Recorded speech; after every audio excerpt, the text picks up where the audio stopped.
Good morning दोस्तों, स्वागत है आपका आज के मुख्य समाचारों में। जी हाँ दोस्तों, आपको यहाँ पर देखने को मिलेंगी सुबह से लेकर शाम तक की तमाम बड़ी खबरें, मुख्य समाचार, ब्रेकिंग न्यूज़ अपडेट्स के रूप में। तो दोस्तों आप सभी लोगों से रिक्वेस्ट है इस वीडियो को ज़्यादा से ज़्यादा लाइक और शेयर करें। तो चलिए दोस्तों जान लेते हैं आज की पहली बड़ी खबर। कांग्रेस ने लगाया मल्लिकार्जुन खड़गे की हत्या की साजिश रचने का आरोप, बीजेपी ने किया खारिज। जी हाँ दोस्तों, कांग्रेस अध्यक्ष मल्लिकार्जुन खड़गे, उनकी पत्नी और उनके पूरे परिवार को बीजेपी उम्मीदवार द्वारा साफ करने के लिए हत्या की साजिश रची गई। कांग्रेस महासचिव और पार्टी के कर्नाटक प्रभारी रणदीप सिंह सुरजेवाला ने शनिवार को यह सनसनीखेज आरोप लगाया।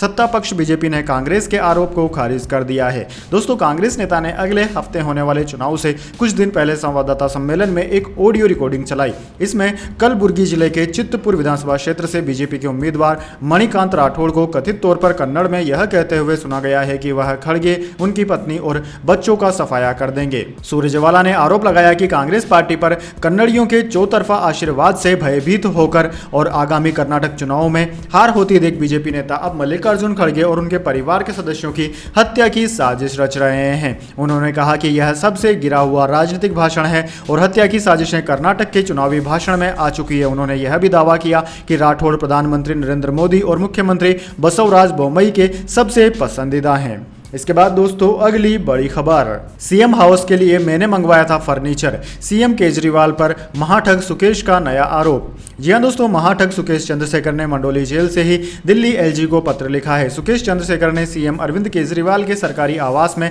सजावट के सामान की खरीद की जांच की मांग की है। सुकेश ने दावा किया है कि सीएम केजरीवाल ने बड़ी संख्या में महंगी चीजें खरीदी। आरोप है कि सीएम हाउस के लिए केजरीवाल ने राल्फ लॉरेन, विजनेर जैसी कंपनियों के सामान लाखों रुपए में खरीदे थे। इसके अलावा केजरीवाल पर एक दक्षिण भारतीय व्यवसायी से चांदी के क्रोकरी सेट 90 लाख रुपए में खरीदने का आरोप है। सुकेश ने दावा किया है कि रिनोवेशन के लिए सीएम अरविंद केजरीवाल ने खुद सुकेश से महंगे फर्नीचर और बिस्तर खरीदे थे, जो कि फिलहाल जांच के दायरे में है। दोस्तों सुकेश ने कहा कि केजरीवाल और सत्येंद्र जैन द्वारा व्यक्तिगत रूप से फर्नीचर का चयन उन तस्वीरों के आधार पर किया गया था जो मैंने केजरीवाल और सत्येंद्र जैन को व्हाट्सएप और फेस टाइम चैट के जरिए भेजे थे। लेटर में कहा गया है कि 15 प्लेट और 20 चांदी के गिलास, कुछ मूर्तियां और कई कटोरे चांदी के चम्मच आधिकारिक आवास पर पहुंचाए गए। इसके बाद दोस्तों अगली बड़ी खबर, जंतर मंतर पर रेसलर्स का धरना, एफआईआर में ब्रजभूषण पर आरोप, सांस लेने का पैटर्न चेक करने के बहाने पेट छाती को छुआ, जबरन गले लगाया। जी हां दोस्तों, भारतीय कुश्ती महासंघ के अध्यक्ष ब्रजभूषण शरण सिंह के खिलाफ विनेश फोगट, बजरंग पूनिया और साक्षी मलिक की अगुवाई में दिल्ली के जंतर मंतर पर रेसलर्स का धरना 14वें दिन भी जारी रहा।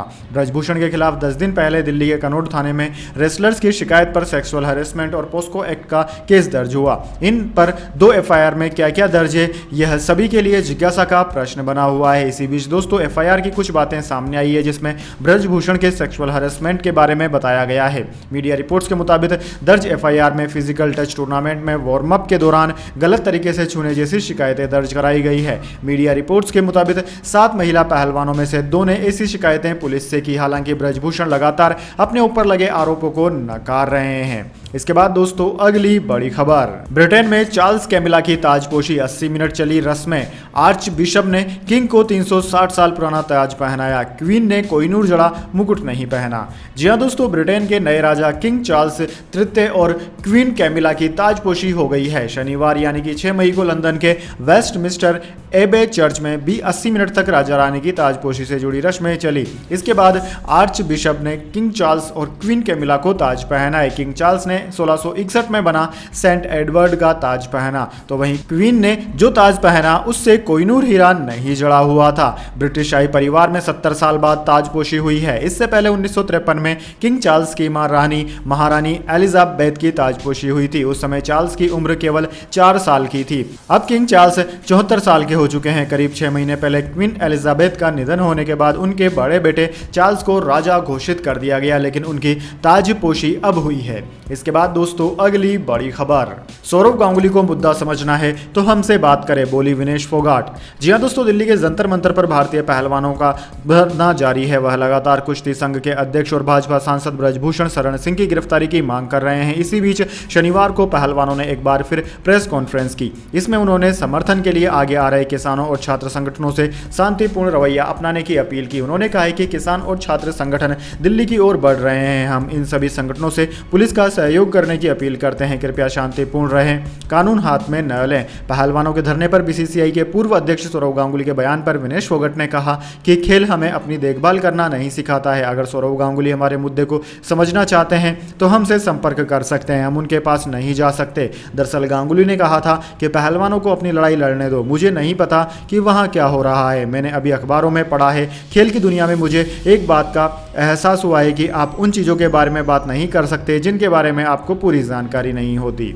इसके बाद दोस्तों अगली बड़ी खबर, सीजेआई बोले लाइव स्ट्रीमिंग के दौरान जज बोलते वक्त ध्यान रखें। कहा सोशल मीडिया पर जजों के फनी कमेंट वायरल होते हैं, हमें सीखने की है ज़रूरत।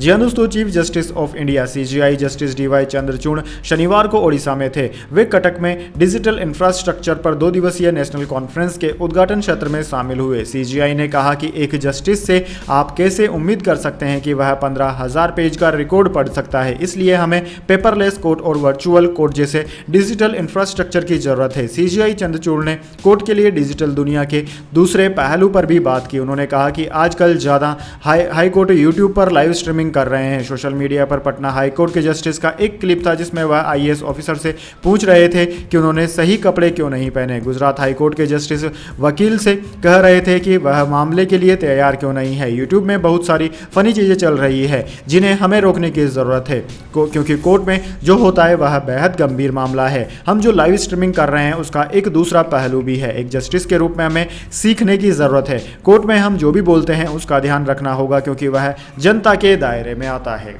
इसके बाद दोस्तों अगली बड़ी खबर, अपने घर में मुंबई से 13 साल बाद जीती चेन्नई, इंडियंस को 6 विकेट से हराया। दूसरे नंबर पर आई सीएसके, कॉनवे ने खेली 44 रन की पारी। जी हां दोस्तों, चेन्नई सुपर किंग्स ने इंडियन प्रीमियर लीग के 16वें सीजन के 49वें मुकाबले में मुंबई इंडियंस को 6 विकेट से हरा दिया। टीम ने अपने होम ग्राउंड में मुंबई को 13 साल बाद हराया है। यहाँ दोनों के बीच पिछले 5 मुकाबले मुंबई ने जीते। पिछली बार धोनी की कप्तानी वाली सीएसके ने 2010 में चेपक स्टेडियम में मुंबई पर जीत हासिल की थी। दोस्तों ओवरऑल रिकॉर्ड में यह चेन्नई की मुंबई पर 16वीं जीत है। दोनों के बीच अब तक 36 मुकाबले खेले गए, इनमें से 20 मुंबई के नाम रहे हैं। मौजूदा सीजन में यह चेन्नई की 6ठी जीत है। अब टीम 13 अंकों के साथ पॉइंट्स टेबल में दूसरे नंबर पर आ गई है। इसके बाद दोस्तों अगली बड़ी खबर, क्रिकेटर नीतीश राणा की पत्नी से छेड़छाड़, पुलिस ने कहा अगली बार गाड़ी का नंबर नोट करना, सांची का तंज, मोबाइल नंबर भी ले लूंगी। जी हां दोस्तों, कोलकाता नाइट राइडर्स के कप्तान नीतीश राणा की पत्नी सांची मारवाहा का शुक्रवार को दिल्ली में 2 बदमाशों ने पीछा किया। सांची ने थाने में शिकायत की तो पुलिस ने शिकायत दर्ज करने से मना कर दिया और कहा कि अब तो आप घर पर सुरक्षित पहुंच गई है, अगली बार पीछा करने वालों की गाड़ी का नंबर नोट कर लीजिएगा। इस पर सांची ने तंज कसते हुए कहा कि मोबाइल नंबर भी ले लूंगी। हालांकि बाद में मामले ने तूल पकड़ा तो पुलिस एक्टिव हुई और 2 लोगों को गिरफ्तार किया। उनके नाम चैतन्य, शिवम और विवेक हैं। दोनों की उम्र 18-18 साल है। वे मांडव नगर के रहने वाले हैं। इसके बाद सांची ने पुलिस को धन्यवाद दिया। दोस्तों मीडिया रिपोर्ट्स के मुताबिक सांची ने इस घटना की जानकारी अपने सोशल मीडिया अकाउंट पर दी। उन्होंने युवकों की फोटो शेयर कर पोस्ट में लिखा कि आम दिन की तरह मैं कीर्ति नगर स्थित मेरे ऑफिस से घर लौट रही थी। इन लोगों ने बेवजह मेरी कार को टक्कर मारनी शुरू कर दी। इसके बाद दोस्तों अगली बड़ी खबर, पाकिस्तान ने बोल दिया इतना बड़ा झूठ, आईएमएफ ने लगाई फटकार, कर्ज की मांग भी कर दी खारिज। जी हां दोस्तों, आर्थिक संकट से गुजर रहे पाकिस्तान ने अंतर्राष्ट्रीय स्तर पर इतना बड़ा झूठ बोल दिया कि अंतर्राष्ट्रीय मुद्रा कोष आईएमएफ ने कड़ी फटकार लगाई है और इसके साथ ही कर्ज की मांग भी खारिज कर दी। दोस्तों आपकी जानकारी के लिए बता दें, नकदी संकट में फंसे पाकिस्तान की सरकार ने दावा किया था कि उसने ऋण सुविधा के तहत धन जारी करने के लिए आईएमएफ की सभी शर्तों को पूरा कर लिया। अंतर्राष्ट्रीय मुद्रा कोष ने पाकिस्तान को कुछ शर्तों पर $6 अरब कर्ज देने के लिए 2019 में समझौता किया था। यह योजना कई बार बेपटरी हुई और भुगतान अभी तक नहीं हो पाया क्योंकि आईएमएफ चाहता है कि पाकिस्तान को सभी शर्तों का पालन करना चाहिए। दोस्तों पाकिस्तान के प्रधानमंत्री शहबाज शरीफ और वित्त मंत्री इशाक डार ने बार बार दावा किया है कि कर्मी स्तरीय समझौते पर पहुंचने के लिए पाकिस्तान ने सभी शर्तें पूरी कर ली और समझौते से पीछे हटने का कोई कारण नहीं है। इसके बाद दोस्तों अगली बड़ी खबर, पाकिस्तानी रुपया रिकॉर्ड निचले स्तर पर लुढ़का, $1 के मुकाबले अब इतनी हुई कीमत। जी हां दोस्तों, पाकिस्तानी रुपया अमेरिकी डॉलर के मुकाबले मंगलवार को रिकॉर्ड निचले स्तर 287.29 पर आ गया। एक मीडिया रिपोर्ट्स में कहा गया है कि नकदी संकट से जूझ रहा देश इंटरनेशनल मॉनेटरी फंड आईएमएफ का फंडिंग हासिल करने के लिए संघर्ष कर रहा है, जबकि घटता विदेशी मुद्रा भंडार निवेशकों के लिए चिंता का एक अन्य कारण बना हुआ है। दोस्तों आपकी जानकारी के लिए बता दें, भारतीय रुपया $1 के मुकाबले लगभग 81 रुपए पर है। इसके बाद दोस्तों अगली बड़ी खबर, गो फ्लाइट्स की सभी फ्लाइट्स अब 12 मई तक हुई सस्पेंड। लीज पर प्लेन देने वाले ने एक दिन पहले वापस मांगे थे 23 एयरक्राफ्ट।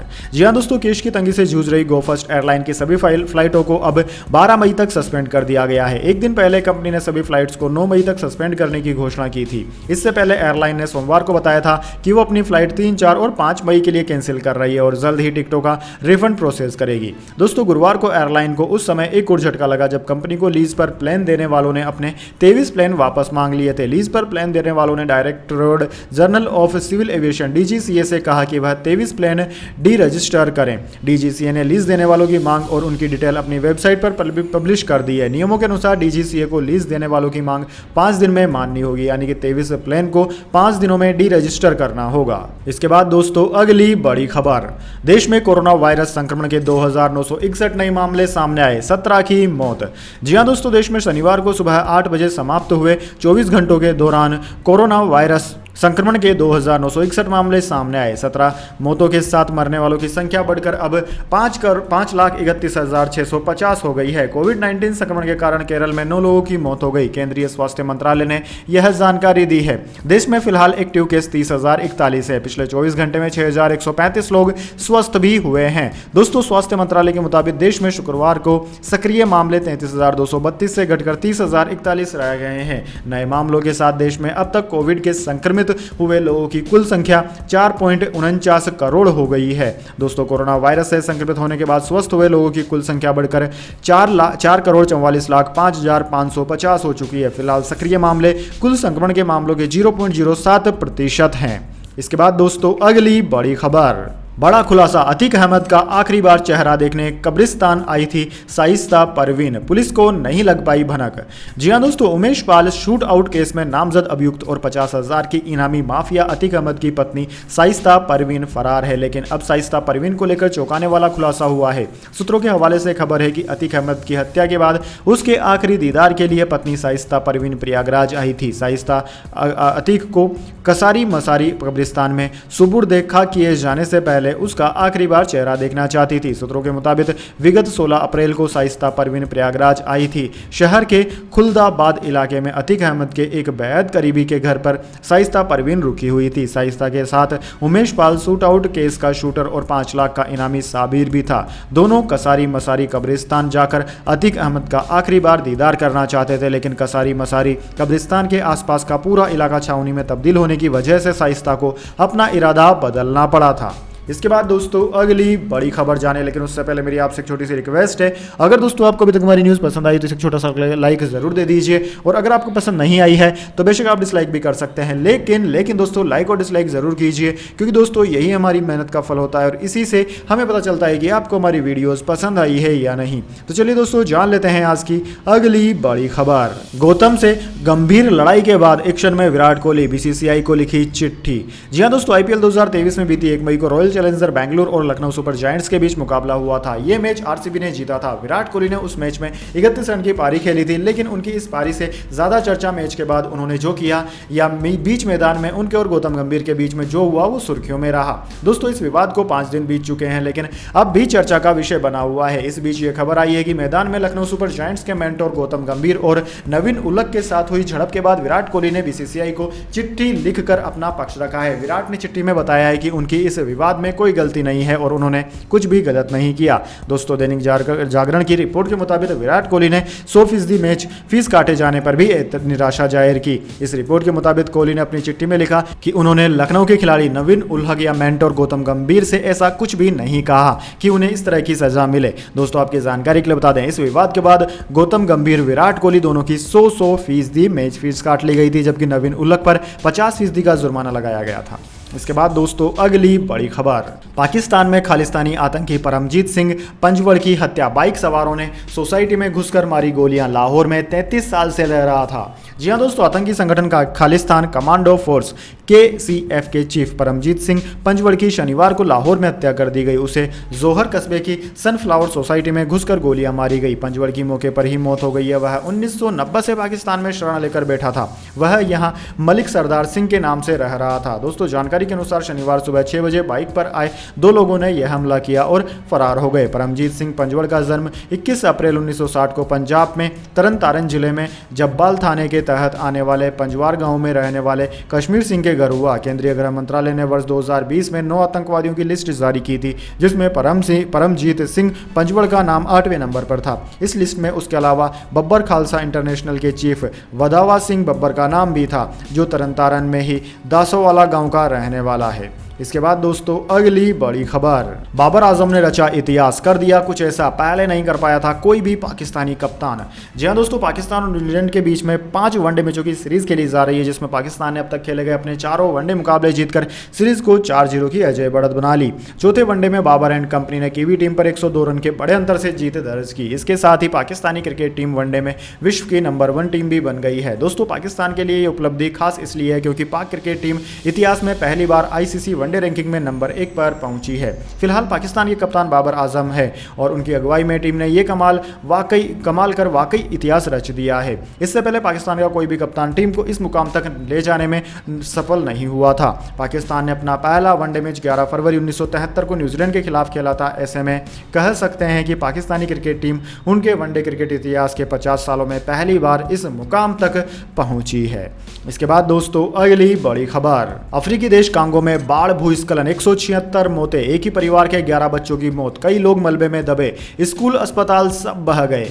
जी हाँ दोस्तों, अफ्रीकी देश कांगो में 2 दिन से जारी भारी बारिश के कारण भूस्खलन हो गया, बाढ़ आ गई और अब तक 170 से ज्यादा लोगों की मौत भी हो चुकी है। राइटर्स की रिपोर्ट के मुताबिक साउथ किंदू प्रांत में कोहलेह इलाके में 4 मई को एक नदी का जल स्तर बढ़ने से बाढ़ आ गई। इस वजह से बुशुशु और न्यामकुंबी गांव में पानी भर गया। न्याकुंबी गांव में रहने वाले मुपेड़ा ने आगे कहा कि बाढ़ से पूरे गांव में तबाही मच गई, मेरी मां, मेरे 11 बच्चे बह गए, वो जिंदा नहीं बचे। एक अन्य शख्स ने कहा कि बाढ़ भूस्खलन से हमारा जीवन अस्त व्यस्त हो गया है, हम सब मलबे में अपनों को ढूंढ रहे हैं, लोग खुले में सोने और रहने के लिए मजबूर हैं। इसके बाद दोस्तों अगली बड़ी खबर, बिलावल बोले पाकिस्तान से इनसिक्योर है भारत, कहा बीजेपी RSS हर मुस्लिम को आतंकवादी मानते हैं, मैंने इस सोच को बदलने की कोशिश की। जी हाँ दोस्तों, पाकिस्तान के विदेश मंत्री बिलावल भुट्टो जरदारी ने शुक्रवार रात को कराची में कहा कि उनकी भारत यात्रा सफल रही। उन्होंने कहा कि हमने हर मुसलमान को आतंकी मानने की RSS और बीजेपी की विचारधारा को नकार दिया। उन्होंने कहा कि RSS और बीजेपी इस मिथक को बनाने की कोशिश कर रहे हैं कि दुनिया के मुसलमान आतंकी है, वे पाकिस्तानियों को आतंकवादी घोषित करते हैं। हमने इस मिथक को तोड़ने का प्रयास किया। भारत के साथ रिश्ते तब तक ठीक नहीं हो सकते जब तक कश्मीर में अगस्त 2019 जैसी स्थिति बहाल नहीं हो जाती।